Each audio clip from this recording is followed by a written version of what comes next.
मोतीपुर नाम के गांव में जानकी नाम की एक बूढ़ी भिखारिन रहती है। वो बहुत गरीब है और इस दुनिया में उसका और कोई नहीं है। वो हर रोज भगवान से प्रार्थना करती है कि काश उसके पास एक परिवार होता। हे भगवान, इस दुनिया में मेरा कोई नहीं है, काश मेरा भी एक परिवार होता, कितना अच्छा होता सब कुछ। ऐसे अकेले तो जीने की इच्छा ही नहीं करती। जानकी के जीवन में सब कुछ ही बेरंग है। उसके पास बात करने के लिए कोई नहीं है। वो सुबह भीख मांगने निकल जाती है और शाम को लौट आती है और उसके बाद खाना खा के सो जाती है। वो आसपास की औरतों को बुलाने की कोशिश तो करती है, लेकिन कोई भी जानकी से बात ही नहीं करना चाहता। बिमला, इधर आओ ना, थोड़ा बातचीत करते हैं। नहीं नहीं, तुम जैसी भिखारिन से कौन बात करेगा, इतने भी बुरे दिन नहीं आ गए मेरे। जानकी को दुख पहुंचता है। वो चुपचाप अपने कमरे में बैठकर रोती है। जानकी का जीवन सदियों से ऐसे ही चल रहा है, लेकिन एक दिन उसकी बेरंग जिंदगी में कुछ नया हो जाता है। वो एक दिन शाम को घर से लौटकर खुद के लिए रोटियां बना रही है। रोटियां बनकर तैयार है, लेकिन अभी मुझे बहुत नींद आ रही है, थोड़ा सो लेती हूँ, उठकर रोटी खा लूंगी। जानकी सो जाती है और रात को वो उठकर रसोई में जाकर देखती है कि उसकी बनाई हुई सारी रोटियां गायब हैं। अरे ये क्या, मैंने जो रोटियां बनाई थी वो सब गायब कैसे हो गई। जानकी को लगा कि उससे कुछ गलती हो गई होगी। उसने इस बात को नजरअंदाज कर दिया, लेकिन अगले दिन फिर वही घटना घटी। तब जानकी ने सोचा, कुछ तो गड़बड़ है, कोई मेरी रोटियां चुरा रहा है, मुझे देखना पड़ेगा। अगले दिन जानकी ने रोटी बनाकर रसोई में रख दिया और चुपके से चोर का इंतजार करने लगी। कुछ ही पल बाद रसोई की खिड़की से एक कौवा अंदर घुसा और वो रोटी लेकर खिड़की से उड़ गया। अच्छा, तो ये बात है, ये चोर और कोई नहीं बल्कि एक कौवा है। अगले दिन जानकी रोटी बनाकर इंतजार करती है। वो कौवा रोज की तरह आता है और अपने चोंच से रोटी उठाता है और तभी जानकी आकर उस कौवे को अपने हाथों में पकड़ लेती है। पकड़ लिया, मेरी रोटी चुराता है, अब तुझे मैं नहीं छोड़ूंगी। ये सुनते ही वो कौवा रोटी छोड़ देता है और रोते हुए कहता है, छोड़ दो, दया करके मुझे छोड़ दो, मुझे कुछ मत करो। बात करते हुए कौवे को देखकर जानकी चौंक जाती है और कहती है, अरे तुम बात कर सकते हो, इसका मतलब तुम ऐसे वैसे कौवे नहीं हो। नहीं, मैं असल में इंसान ही हूँ। मैं एक शैतान के श्राप की वजह से कौवा बन गया हूँ। अच्छा, वो कैसे? इसके बाद कौवा जानकी को एक किस्सा सुनाता है। मेरे गांव का नाम मोहनपुर था, यहाँ से बहुत दूर। पहले तो गांव में सब कुछ सही था, लेकिन धीरे धीरे गांव में बुरी शक्तियों का साया पड़ने लगा और गांव के लोगों में भयानक बीमारियां दिखाई देने लगी। सभी गांव छोड़कर भागने लगे, लेकिन सुखदेव नाम का एक आदमी और उसकी पत्नी सरला गांव छोड़कर नहीं भागे।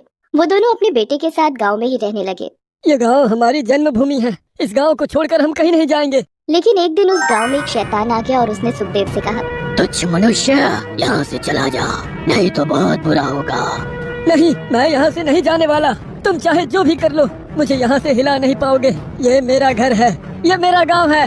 उस दिन वो शैतान सुखदेव को धमका कर चला गया और सुखदेव ने गांव को बुरी शक्तियों से मुक्त करवाने के लिए एक साधु की सहायता लेने की कोशिश की और साधु ने एक यज्ञ का आयोजन किया। लेकिन यज्ञ खत्म होने से पहले ही वो शैतान फिर से आ गया और बहुत गुस्सा हो गया। मुझे भगाने के लिए तू ये यज्ञ का आयोजन किया है, ठीक है, अब देख मैं क्या कर सकता हूँ। ये बोलकर शैतान ने सुखदेव, सरला और उनके बेटे को अपनी जादुई शक्ति से कौवा बना दिया और उस गांव से भगा दिया। तब से सुखदेव कौवा बनकर अपने परिवार के साथ इधर उधर घूमता रहता है। ये है मेरी कहानी। सब कुछ सुनकर जानकी की आंखों में आंसू आ गए। उसने कहा, कितनी दुख भरी कहानी है तुम्हारी। तुम्हारे पास परिवार है लेकिन रहने के लिए घर नहीं है, और मेरे पास घर है लेकिन मेरा कोई परिवार नहीं है। तुम तुम्हारे परिवार के साथ यहाँ रह सकते हो। कौवा बहुत खुश हुआ और तुरंत अपनी बीवी और बच्चे को लेकर यहाँ आ गया। जानकी ने उन लोगों के लिए खाना बनाया। बहुत दिनों बाद जानकी ने किसी और के साथ खाना खाया। उसे बहुत अच्छा लगा। आज मेरा मन खुशियों से भर गया है, लेकिन एक बात तब से मुझे सता रही है, क्या तुम लोग फिर से इंसान नहीं बन सकते? बन सकता हूँ, लेकिन वो रास्ता बहुत मुश्किल है। मुझे बताओ, मैं पूरी कोशिश करूंगी। तब कौवे ने वो रास्ता बताना शुरू किया। कौवा बनने के तुरंत बाद वो लोग उस साधु के पास गए थे। तब उस साधु ने कहा था, तुम लोग फिर से इंसान बन सकते हो, लेकिन जब इस शैतान की मृत्यु होगी तब। यहाँ से कोसों मील दूर एक तालाब में एक छड़ी है, वो एक जादुई छड़ी है। उस छड़ी की मदद से ही शैतान को मारा जा सकता है। कौवे ने जानकी को ये बात बताई। जानकी ने कहा, मैं तुम्हारी मदद कर सकती हूँ। लेकिन कैसे? मैं उस तालाब के पास जा चुका हूँ। उस तालाब में उस शैतान ने बहुत सारे मगरमच्छ छोड़ रखे हैं। जो भी हो जाए, मैं वहाँ जाके ही दम लूंगी। आखिर इतने दिनों बाद मुझे एक परिवार मिला है, मैं अपने परिवार के लिए जान भी दे सकती हूँ। अगले ही दिन जानकी उस तालाब के पास जाने के लिए तैयार हो गई। वो कौवा जानकी के सामने उड़ने लगा और जानकी को रास्ता दिखाकर ले जाने लगा। जय माता दी, हे माँ मुझे आशीर्वाद दे ताकि मैं अपने परिवार की रक्षा कर सकूं। जानकी 2 दिन तक चलती रही और उसका खाना खत्म होने की कगार पर आ गया। उसके पास अभी सिर्फ 1 रोटी ही बची है। उसे बहुत भूख भी लग चुकी है। अचानक से उसे एक औरत की रोने की आवाज सुनाई देती है। हे भगवान, अब क्या होगा? कैसे बचा पाऊंगी मैं अपने बच्चे को? जानकी उसके पास जाकर देखती है कि वो औरत अपने बच्चे को गोद में लिए हुए रो रही है। वो बच्चा भी रो रहा है। उसे भूख लगी है। क्या हुआ बहन? मैं बहुत गरीब हूँ, मेरे पास अपने बच्चे को खिलाने के लिए कुछ भी नहीं है। आज अगर इसे कुछ भी नहीं खिलाया तो ये मर जाएगा। ये सुनकर जानकी को बहुत दया आई। कोई बात नहीं, ये लो, तुम ये रोटी रख लो। जानकी ने खुद भूखे पेट रहकर उस औरत को रोटी दे दी और फिर तालाब की ओर चल दी। कुछ देर बाद वो कौवा जानकी को एक तालाब के पास ले आया। यही है वो तालाब। इस तालाब की गहराई में ही कहीं छुपी है वो जादुई छड़ी। ठीक है, मैं देखती हूँ। ये बोलकर जानकी उस तालाब में उतर गई। कौवे ने चिल्लाते हुए कहा, नहीं नहीं, ये क्या कर रही हैं आप? तालाब में मगरमच्छ है। लेकिन जानकी ने कोई बात नहीं सुनी। उसने तालाब में डुबकी लगा दी और ये करते ही तालाब के भूखे मगरमच्छों का झुंड जाग गया। वो लोग इतने दिनों से भूखे थे। जानकी को देखकर उनके मुंह से लार टपकने लगा और वो लोग जानकी की ओर बढ़ने लगे। वो छड़ी कहाँ है? मुझे उस छड़ी को ढूंढ कर निकालना ही होगा। जानकी तालाब की गहराई में चली गई और उसे वो छड़ी दिख गई।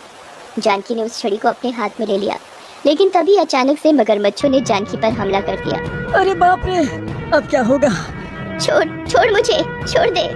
लेकिन मगरमच्छों ने जानकी को जकड़ लिया। जानकी अपने आप को छुड़ाने की पूरी कोशिश करती रही और ऊपर से कौवा चिल्लाता रहा, हे भगवान, बचा लो, इन्हें बचा लो। कौवे ने अपने मुंह से पत्थर उठाकर मगरमच्छों पर वार करना शुरू कर दिया और इससे लाभ भी हुआ।